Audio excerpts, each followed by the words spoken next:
Coffee. Come explore our world of coffee. Established in 2014, DeLuna Coffee is owned and operated by the Lemmix family, Ed, Courtney, and their son Brett. Ed graduated from FSU in 1979, Brett in 2009. Lifelong fans and Florida State boosters, the Lemmixes attend multiple football games every year where you can find them tailgating near the Unconquered statue. Wake up with their midnight shift coffee. It's the perfect breakfast blend. It's a collaboration with the Pensacola Police Department and the Rally Foundation. A percentage of proceeds go to the Rally Foundation of Pensacola, who work to raise awareness, support families with kids fighting cancer, and raise funds for childhood cancer research. Use the promo code WARCHANT15 for a 15% discount. Visit DeLunaCoffee.com. Check out their Facebook and Instagram. From Tally to Cali, it's time to wake up. Wake up, wake up. Warchant.com is your ultimate Seminole sports source. And this is Wake Up Warchant, fueled by DeLuna Coffee. Coffee's for closers only. Now here's Warchant.com's Aslan Hajavandi and Corey Clark. Wake up! What's up, everybody? It's Wake Up Warchant, fueled by DeLuna Coffee. Come explore our world of coffee. You can do it on the World Wide Web, DeLunaCoffee.com. Warchant.com, your ultimate Seminole sports source. Promo code's Warchant30. Oh, and hey, when you do go to DeLunaCoffee.com, use the promo code Warchant15. That pretty much lets the Lemmix family know that their investment in us is worthwhile. So help some Noles, help us, and make your mornings a little bit better. Or, just listen to Corey Clark and hit the thumbs up button. Corey Clark, how are you, man? I'm good, buddy. I'm good. Hey, thanks for asking. I appreciate it. Every day, man. I don't ever let me start a show without figuring out and checking the pulse and the temperature of your well-being, friend. I appreciate that, man. Thank you. We're going to dive into some Renegade Express questions later on the program. See if there's any football-related stuff, maybe some baseball-related stuff. Didn't watch a lot of the game, Corey. I was going to leave that to you. That's your account. 88-71 victory by the number 11 ranked Florida State Seminole basketball program. It's just, this team's ridiculous. Raekwon Gray's still awesome, and then it's just reach into a bag, pull out a name. That person's probably going to have a really good game that you maybe weren't expecting, or it's been maybe 10 days or so since you've seen something flashy from them. Kind of, at least on the box score, it looks that way, but just how dominating was that victory? Because I feel like the 88-71, that margin really still wasn't. The 16 points wasn't really indicative of just how much Florida State had their way with the Candy Canes. No, it was like Florida State got up, I think, 27-8. And then from that instance on, and that was with like 10 minutes to go in the first half. And from that instant on, the game fluctuated anywhere between 23 and 16. It was like Florida State exerted its dominance right away, took control of the game, and then after that, it was almost like, I'm not saying they didn't play hard in the second half. They lost a little focus. Leonard mentioned that, admitted as much after the game, but it's hard to stay focused when you can literally score any way you want every time down the court. Like Florida State scored, it was 88, right? Yes. They missed probably 4 layups. They missed some wide open threes from guys that almost always knock them down, and they would have scored 110. I mean, Miami just had no answers. I know they're very limited. They're down to 6 scholarship players, maybe 6 players total, and 5 are scholarship. No, that's not true. 6 scholarship players, a couple of all their forwards. They didn't have a point guard either. Their 2 point guards are out for the year, so it was just a nightmare matchup for Miami. But everybody's a nightmare matchup for Miami right now, and Florida State just did what they had to do. I think the bigger news, we'll talk about Calhoun in a second, was Virginia lost again. For a third straight time, which might hurt Florida State's metrics as far as their best win now keeps getting worse and worse because Virginia keeps losing. But it also separated Florida State from Virginia in the ACC race. So now Virginia has 4 losses. Virginia Tech lost yesterday to Georgia Tech, so now they have 4 losses. So technically, if Florida State wins 2 of the next 3 games, they're going to be ACC regular season champs again. Not technically, they will be. What's Josh Pastner doing? Josh Pastner just trying to derail all the big dogs in the ACC. Chill out down there, Joshy. I'm telling you, man, he's got a good little team, and they're all old. It'll be interesting how many of those guys come back. But yeah, they beat Florida State. They almost beat Virginia at Virginia. They beat Virginia Tech. They beat Kentucky earlier in the year. They but then they open the season losing to Kennesaw State and Georgia State. So goofy team, but a pretty good team. But yeah, overall, like there's not a lot to take away from that game on Wednesday night for Florida State. But when you lose, MJ Walker didn't play. Tanner Ngom didn't play either. And then Malik Osborne, I thought the biggest story was Malik Osborne going down in the first half with an ankle injury. Leonard said it was sprained, but sprained ankles can last weeks, and he was playing really well. So, and there's one team in the conference that you really need somebody like Malik Osborne for, in my opinion, and that's North Carolina. And he might not be available for that game on Saturday. So that was a big story. We'll monitor that. We'll monitor MJ. You kind of got the hunch that MJ could have played and might be able to play, or probably will be able to play against North Carolina. It was more of a rest thing, like an accumulation of a few injuries. But how about having your leading scorer can't play, and then you're like, oh, I guess we'll just give Calhoun more minutes. You know what I mean? Right. Who has that kind of talent just on the bench playing 12 minutes a game? And so he comes up, plays 20 minutes or something, leads Florida State with 16 points. I think on like 7 of 9 from the floor, a couple of ridiculous drives to the basket. That guy, every time you watch him really exert himself, you're like, good grief. This guy could be the next thing. Like he could be, the sky is the limit with that dude, with his potential. And he's getting better defensively. So anyway, yeah, overall good win. Raekwon Gray did what Raekwon Gray always does, 12, 13, and 6. Just a ridiculous floor game from him because that's who he is now. And Barnes had 8 points and 8 assists. Boss had 13. Jack hit 3 threes. It's like, whatever, man. Ballard had 8 points, I think. Just whoever comes in, go ahead and score. That's what you do. I like Jack getting 3 up though, man. That's good. They need some. That's the thing. He'll be.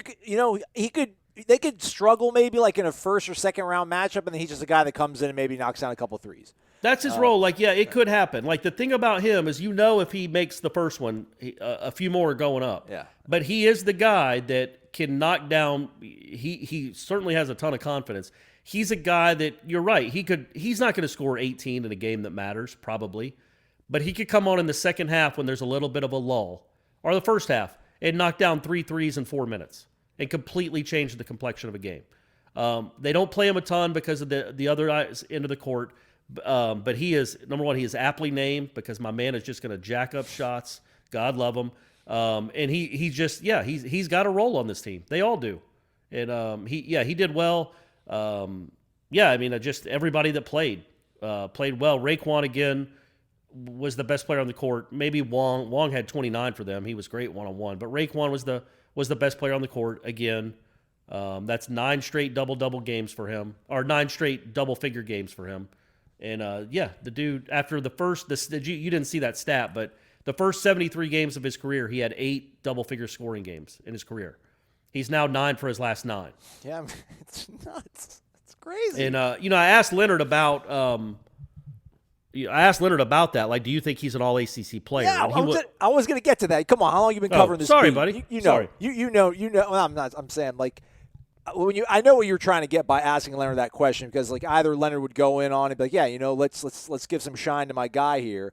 But he went a long ways about going to that answer, but he eventually did find, I think, the right note that you were looking for. But yeah, go ahead. You're talking to Leonard. Ask him about Raekwon.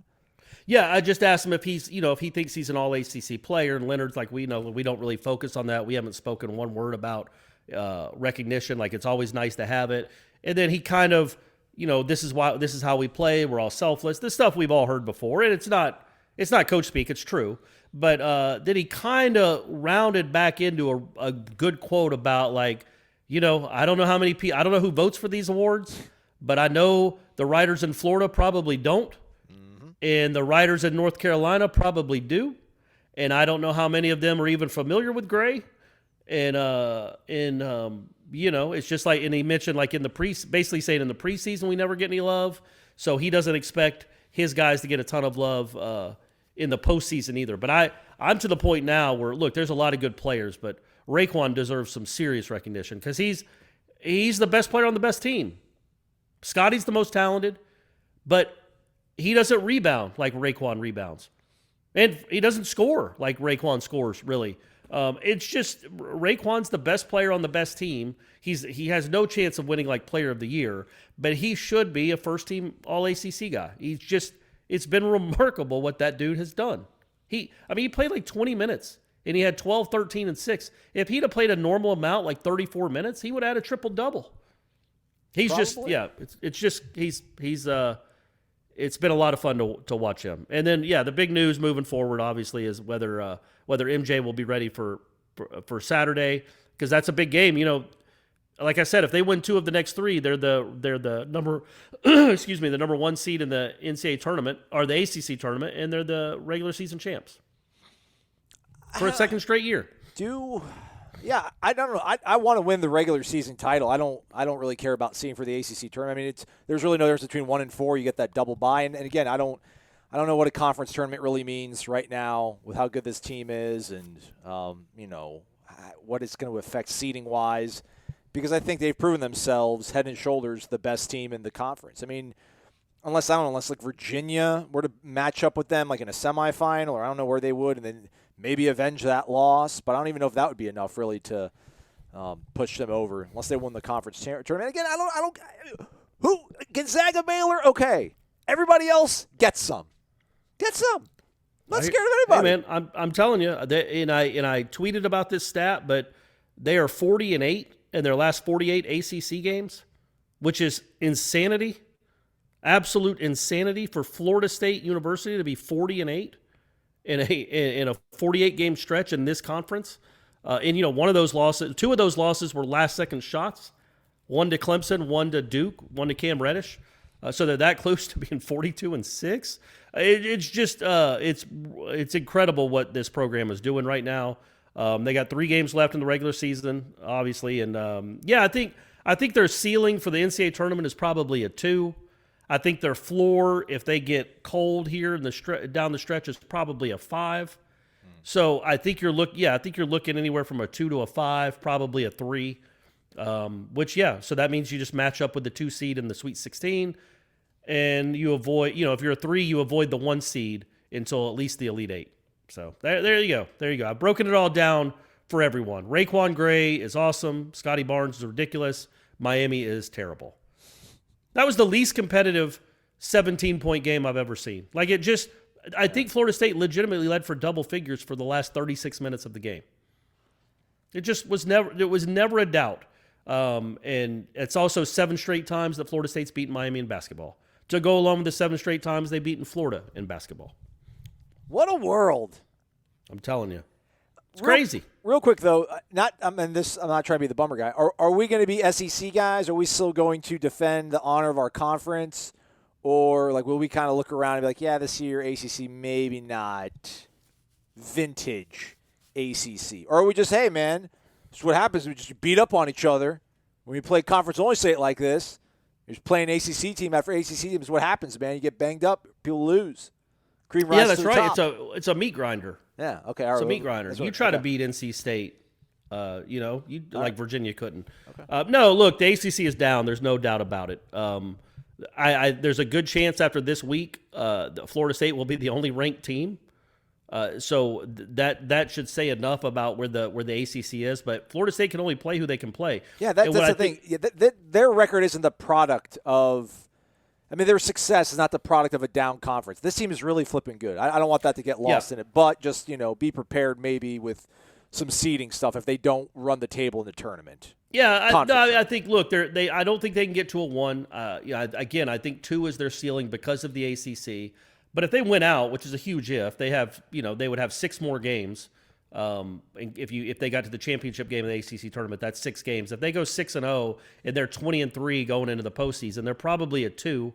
But look, man, a 2, a 3, whatever. It really doesn't matter. You're playing the other one in the Elite 8 anyway.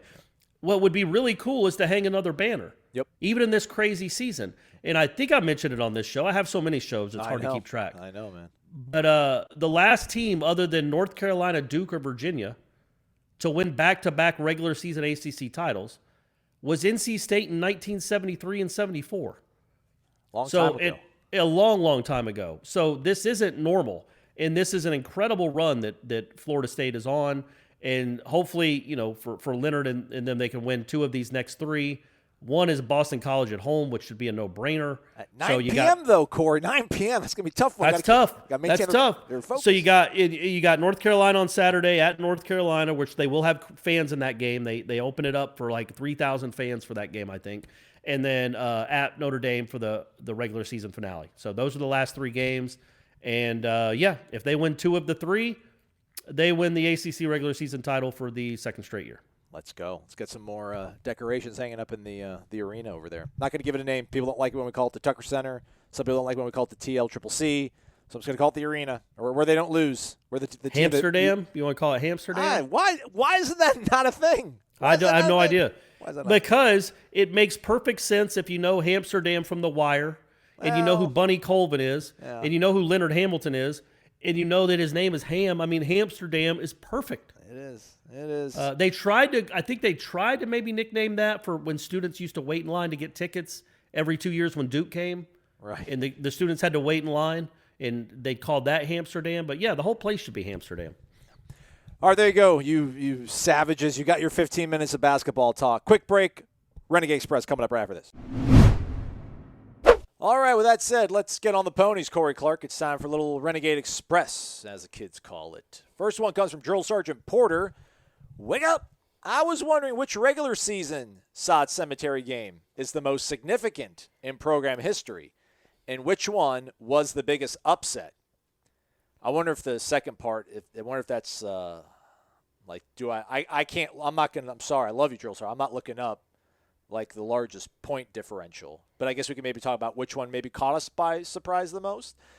I don't know. Word of Done, 93 Swamp, probably most significant. Yeah, that's probably my most. That's the one that I thought of first because it was. They had to win that game to get in the national championship game. They did. They won their first. So I would say that's probably the biggest one, just because of what it meant. And it was also Florida. Yeah, that's it. I don't think we have to explain that one anymore. I think that's the biggest one. As far as an upset, man, it's not like Florida State. Up until the recent years, was ever a huge underdog. So I'm trying to think I know which one probably. ACC championship game probably. 2005, first one against Virginia Tech. Yeah, they were an underdog in that game. It wasn't like a 20-point spread, but they were definitely an underdog in that game by a few points with the great Marcus Vick at quarterback for the Hokies. We'll go with that one for now, and I'll keep trying to think. I'm trying to think of some in the 8. You know what? You could probably go to 1980 at Nebraska. That was one of the bigger wins of Bowden's whole tenure. Really, was going up there and beating them 18-14 in 1980. They had that Oktoberfest in '81 where they had to play LSU, Ohio State, Nebraska, Pitt, and somebody else. All LSU maybe all back to back 5 weeks in a row. So they won some games then, like at Ohio State, at Notre Dame, at Nebraska. But I think probably the Nebraska one. I would assume that's the biggest stunning upset. Florida State was good then, but they were still kind of a new blood, as Leonard would say. So I'm gonna go with that one for now, unless something else strikes me. By the way, remember on the live show, Dion, Hall of Fame coaches, Tennis Ump shot, I don't know if you saw the email, he shot an email over. Art Shell. I did see that, yeah. That's a good one. But he didn't coach college, I don't think. He went straight to he became a position coach in the NFL and then became a head coach in the NFL. I thought about it after the show, like, all right, a Hall of Famer like a Michael Irvin or a Steve Largent or somebody like that. There was a Hall of Famer that just had no coaching experience and then became a head coach somewhere important, like an NFL or a big-time college program, and it just nothing was coming to me. It is weird, though, that in basketball they have no issue doing that. Like Patrick Ewing. Yeah. I guess Patrick Ewing had been an NBA assistant, but he had no head coaching experience, and then Georgetown's like, yeah, come on back, man. Maybe it's not as big a risk in basketball because it's not as big a moneymaker. You don't have as many people under your watch. I don't know. But Juwan Howard's doing a hell of a job. Good grief. Yeah. That team's awesome. Drill Sergeant Porter also adds, last week you had a retired Marine call in from Hawaii. 2 weeks in a row, actually, now. I agree that this show really helps me as a member of the military maintain a bit of normalcy and a sort of mental getaway no matter where I am at in the world. Thank you for all you do each week, and as always, go Noles. Thank you, man. We appreciate that very much. Thank you. Those two guys being, and we appreciate you. Yeah, man, for real. If we can help out by doing this show, that's awesome, man. Thank you, Drill Sergeant Porter.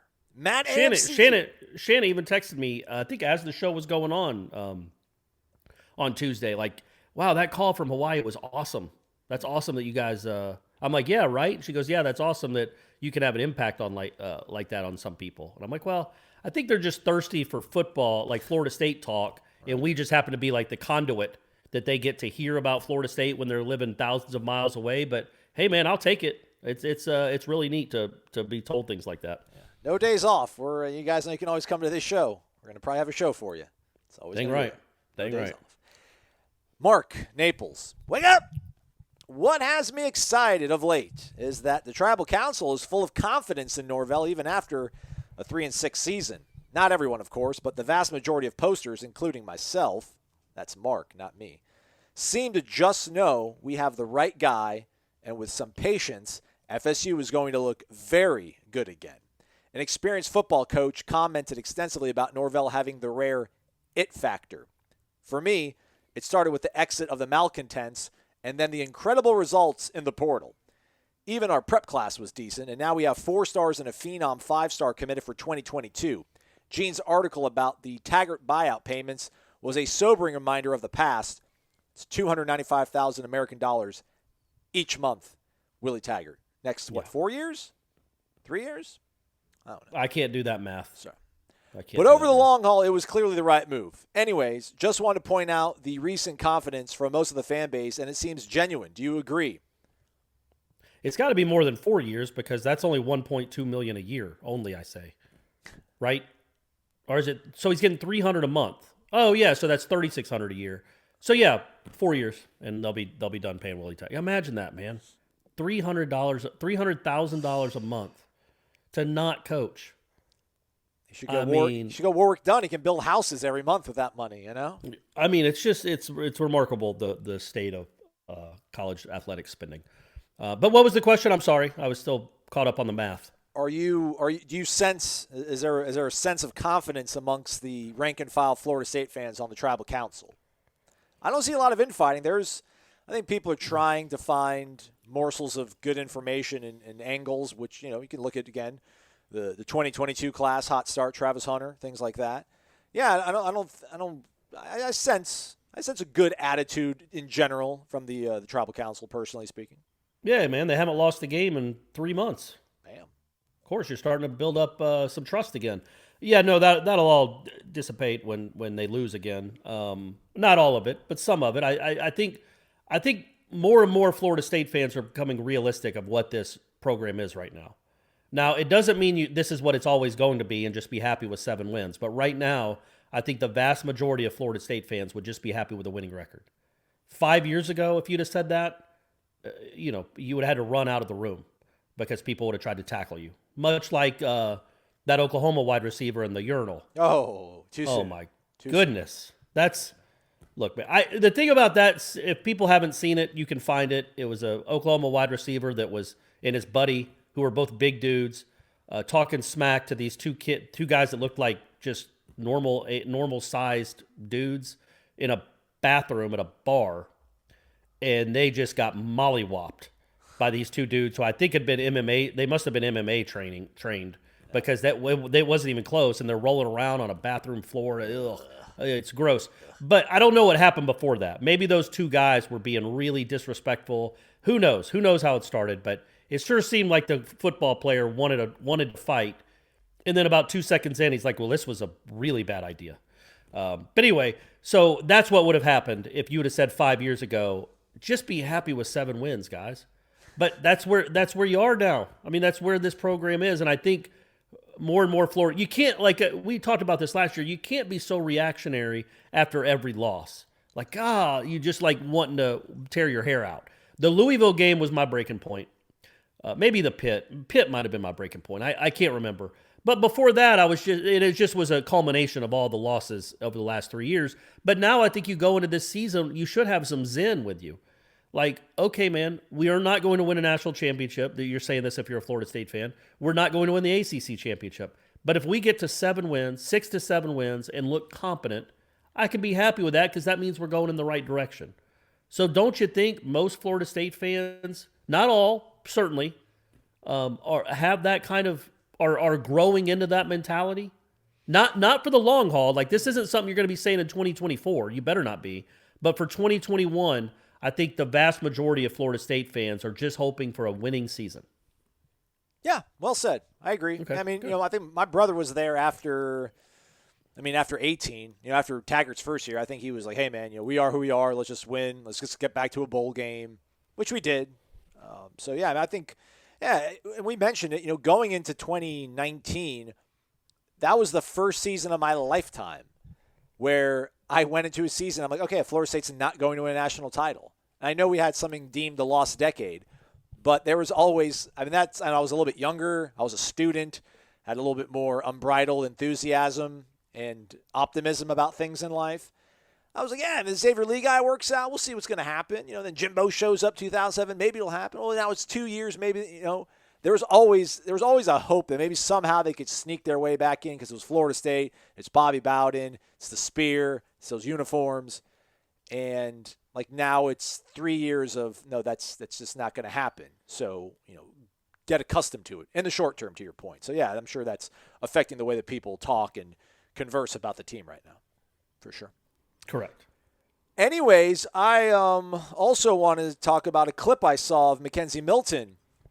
Mark says, throwing to some teammates. Are they allowed to do unlimited voluntary workouts before spring practice? If so, that's great. I hope they're throwing and building that chemistry, baby. Go Noles! Yeah, but they've got free time. They can, the NCAA can't regulate every minute, every day of their lives. So they can go out and throw the ball around. It's as long as there's not coaches out there, as long as these aren't, scripted things by the coaching staff, funneling stuff to them, which you probably get around it. But yeah, man, it's like, hey, I got 30 minutes between workouts and class. Like, you want to go run some routes? They can do that. That's legal. I mean, he could go into their dorm room and just start pegging footballs at them. Yeah. Wake right? up. Or go into their class. Yeah. Wake up time. Yeah, he doesn't sound the trumpet. He just throws a football at them. It's voluntary, so they can do that for 4 hours a day if they want to. They probably shouldn't, just because of maybe your body doesn't need to be out there for 4 hours doing that. But I do think that they're doing it as much as possible. I just get the feeling that guy will get those guys out there running routes and catching passes and working on things as much as they can. Again, he's going to be 24 soon, so he's as old as Pat Mahomes. So, I mean, he's not here to just he's been a college student. He's gotten to live the college life. He's trying to win games and maybe have a future in this sport. So I don't think he's just going to be resting around playing PlayStation. And I think they have enough receivers, heaven knows, that need the work that I think he doesn't have a hard time, I wouldn't think, getting 3 or 4 or 5 guys to go out there and run routes for him. Should that be our first NIL investment? There's like a spot with Mackenzie Milton where people are on campus sitting down, like reading a book or eating their food, and they're just getting pegged with a football. And it's just like, wake up with Wake Up Warchant, powered by DeLuna Coffee. So you think he should, I think he should yell wake up really loud as he throws a football and hits him in the back of the head. There you go. Okay. Yeah. And that's what are we going to Aslan? We got to know. Number one, my opinion, Travis Hunter needs to be first. Oh, you're right. But Mackenzie, because Mackenzie Milton's already on campus. But if we can only do guys on campus, then yeah, I think Milton's a good one. I think we can't. Yeah. I don't think NIL extends to recruits. I hope not. That's going to be, buddy. It better. Well, no. So what we say though to Travis Hunter is, look, we can't do it now. Right. But as soon as you step foot on campus, you're our spokesman for the next 3 years. Yeah, there we go. And he's going around tackling people as they're walking sleepily to class. Yeah, there we go. Yeah. He just blindsides them and yells, "Wake up!" Really loud. Terry Tate, office linebacker, but just campus linebacker. Perfect, man. All right. Hey, guys, you just saw. Wait till you see that next year. You're going to love that ad, the ad roll we unveil. Nole Fan 82, wake up! I do with DeLuna Fat Albert Blended K-Cup. So I guess I am now officially a Wake Up Warchant DeLunatic. See what he did there? Okay, I like the lunatic. what That's he did not there? bad at all. That might have knocked Tim Linnefeld's delicious off to the side a little bit. Let's go. Ooh. Who wins the national title first? Meat or ham? Well, aren't you better off saying meat because ham is a meat? Yo. Good stuff. Good stuff. And which would provide you with the biggest thrill? While a basketball championship is won on a much bigger stage, breaking the curse of Omaha would result in an emotional release like never experienced in college baseball. Man, that's a good question because we could talk about this literally every day. Yeah, I mean that really is because man, it would be so awesome if Hamilton got himself a title, man. That would just be, I couldn't even describe how cool that would be for him, for that program, for his assistants, obviously for the fan base that seems to be ever growing into more of a basketball fan base. I was thinking about that, Aslan, because I have a buddy that's a Michigan fan, and he was texting us all about some Michigan win. And the buddies texted back like, man, you don't even care about basketball. You're a football school. And I'm like, no, they haven't been a football school since they benched Tom Brady for Drew Henson. They angered the football gods so much when they benched Tom Brady and made him split time with this hotshot freshman that they haven't been relevant literally in 20 years. Meanwhile, the basketball team's been to like 2 or 3 Final Fours, been to a national championship game. They're number 3. And Michigan is a basketball school now. And I think their fans are they're football fans first. That's still the priority. But I think they've grown into a basketball fan base too. They've obviously had much more success over the years than Florida State. But I feel it coming with Florida State. I feel like more and more that it's becoming not a basketball school, but it's building its basketball fan base. That said, man, I don't know that you could overstate, 40 years of being this close and not winning it to finally winning it. If Florida State had made 7 Final Fours out of 12 years and still hadn't won it, the release that would be, but that's the equivalent of what Florida State's done, but over the span of baseball, but over the span of 40 years. That's my way of saying I don't know how to answer that question. I would be so happy for the Martin family for finally getting a national championship because it's a program that desperately deserves one. But, also, the stage and winning a basketball title is such a big deal that I don't know if I can't say. That was 4 minutes of me hemming and hawing and not answering the question. Yeah, it was only 2 minutes, but still, Okay. You're getting better. You're getting better, though. That's good. There's variables in play here. I think if it's this year, I would say, well, here's the thing. Baseball, it sounds a little bit morbid. Mike Martin has to still be alive, and Tyler Martin needs to be on the team. The confluence of son coaching grandson while grandfather watches in the stands, you can't top that. That it's the ace. That's the right. River, whatever on the turn, whatever you want to poker analogy you want to use. That tops everything with the basketball thing. Especially right now, if they're going to play in I don't know wherever Butler plays their games at in the Elite Eight game. Hinkle Fieldhouse. Yeah. In a COVID year with an empty arena or limited, it won't have nearly the buzz. Somebody posted, I saw a clip of Isaiah Thomas hitting a game winner in the Pac-12 tournament 10 years ago or whatever, with Gus Johnson on the call, just to see a arena with everybody standing up, shoulder to shoulder. Yeah. The buzz of that would maybe supersede the emotional. Think about the Villanova championship over North Carolina. But imagine that with only 1,100 people in the stands. Yeah. It just doesn't have the same. So, yeah, I agree with you. If it's this year, if you're only choosing for this year, I probably would go with baseball just because of the lack of – it would be one, and it would never be taken away. And 10 years ago, nobody would care. But it just wouldn't feel like a normal national championship in basketball. Because there's nobody there. There's 1,000 people. There's 1,000. That's a word, right? There's 1,000 people in the stands, maybe. There's no real atmosphere. There's no energy. It just wouldn't feel the same. Because that's one of the things that makes college basketball so great is just the energy and the electricity in the arena. But you wouldn't have that. That's not really a big deal in college baseball. I mean, Omaha's cool and all, and there's a lot of people there, but it's baseball. So I don't think the field will feel the playing field would feel as awkward with 1,200 people in Omaha as opposed to 1,200 people at the national championship basketball game, if that makes sense. I also think, I don't know, I think by that time, I think Omaha might be a little bit more. I think Omaha probably. Yeah, you're right. Come June. By that time, we're all going to be, it doesn't matter. I'm going to be at the club before and after. Can you just imagine, though, Florida State's up by 1, bottom of the 9th there in the field, obviously because it's bottom of the 9th. And Tyler Martin records the last out, and they're on split screen, or they've got a box in the lower right corner, and it's Mike Martin and Carol Martin in the stands, and then maybe another box of actually meat, standing on the step, and then you have the live action, and it's a ground ball to Tyler Martin at third, and he fields it, throws it across. I get goosebumps just thinking about that. And not to take away from Leonard and obviously what it would mean for him, his long journey. I mean, you want to talk about 4 decades of chasing something down, the Martin family. Yeah. Man, Leonard, this ain't been an overnight thing at all. He's been here 20 years now, and his career though. I mean, he's been at Oklahoma State, Miami. Yeah, he's been a head coach for coming on 40 years, and it would just be great. I think the difference is, it's like I'm rooting so much for Leonard, but when it comes to baseball, I'm rooting for the program. But not that I don't like the Florida State basketball. It's hard to explain. It's just 40 years of being one of the top 10 programs in the country and not having that one ring. I just feel like it would be such a weight off everybody's shoulders in that program to finally get one. But then the other part of me is man, Leonard really deserves one too. Yeah. The answer, that's an unanswerable question. It's like choosing my favorite kid. There you go. DAC 14J, wake up! Just curious, when is the next time you guys will be talking with Norvell or any coach or player with the football team? Will it be when the spring practice starts?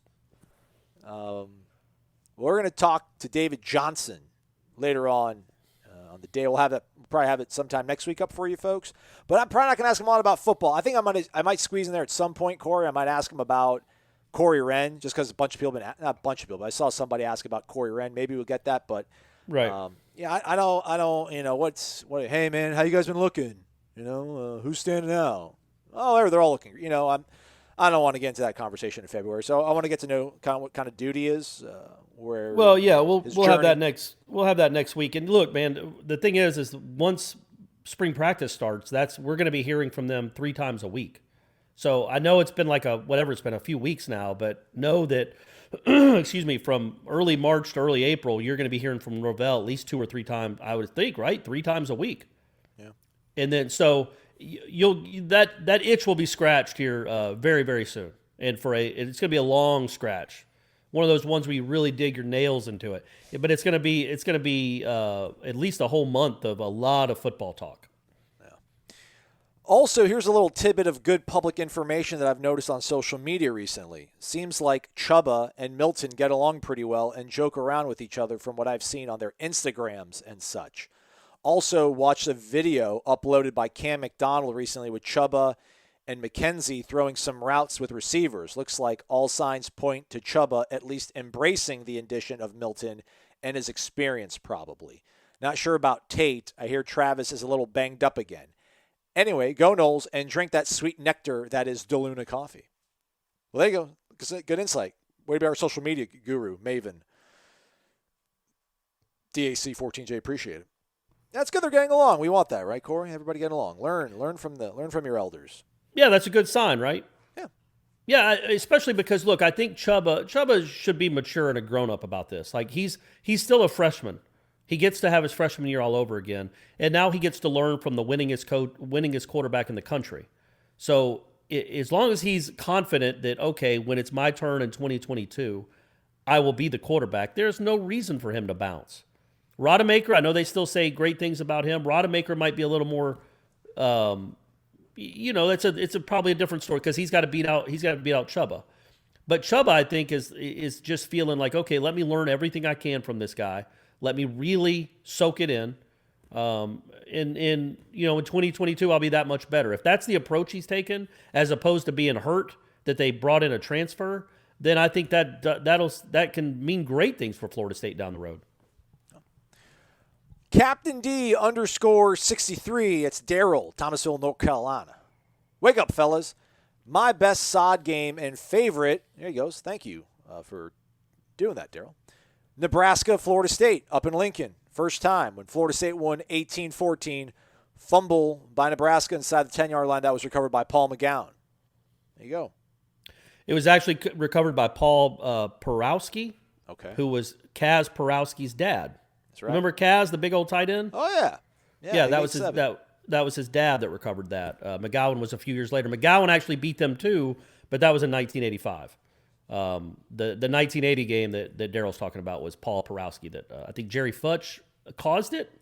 They were going in for the winning score with about a minute left, and they fumbled it, and the ball just sat in the field for like 4 seconds, then Porowski dove on it. So big moment in Florida State history.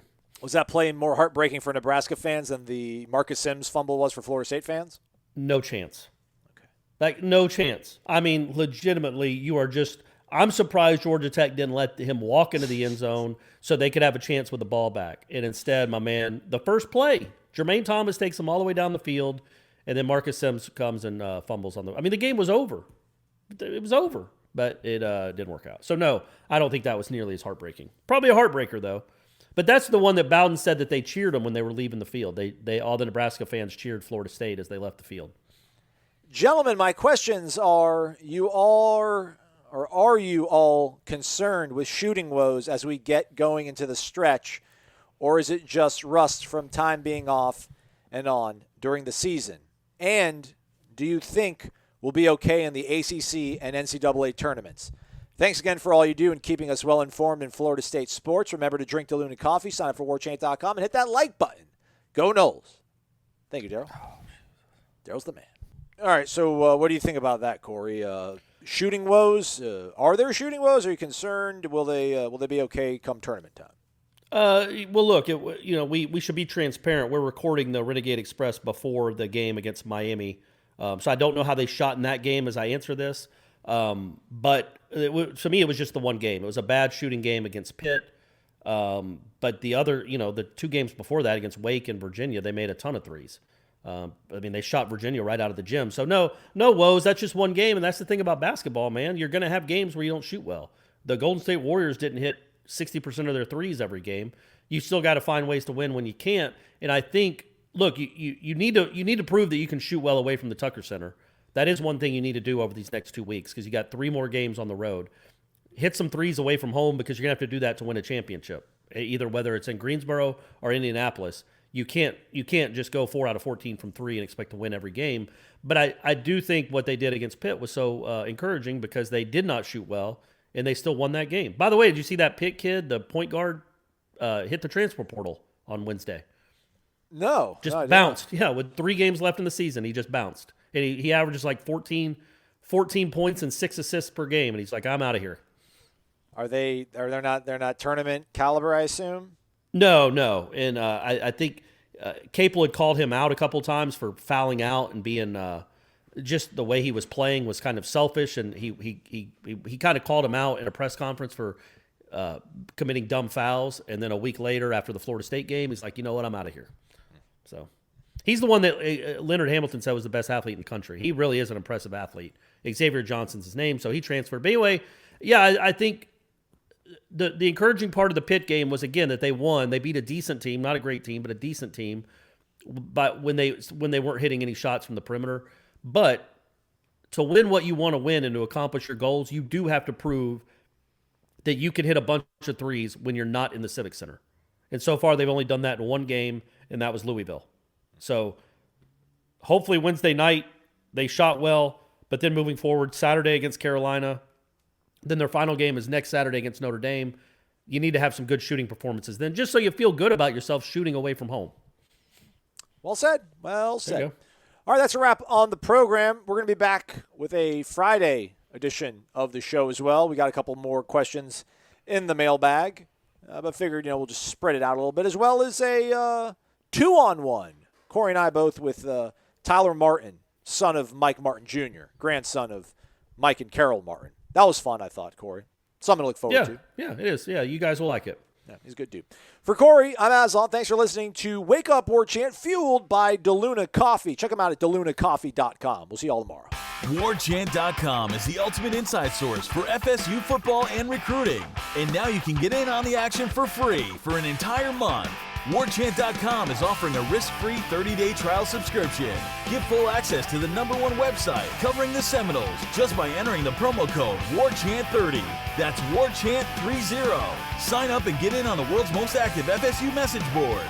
Receive breaking news, stories from our award-winning staff, plus get exclusive interviews and videos. Just enter the promo code WARCHANT30. Warchant.com, your ultimate Seminole sports source.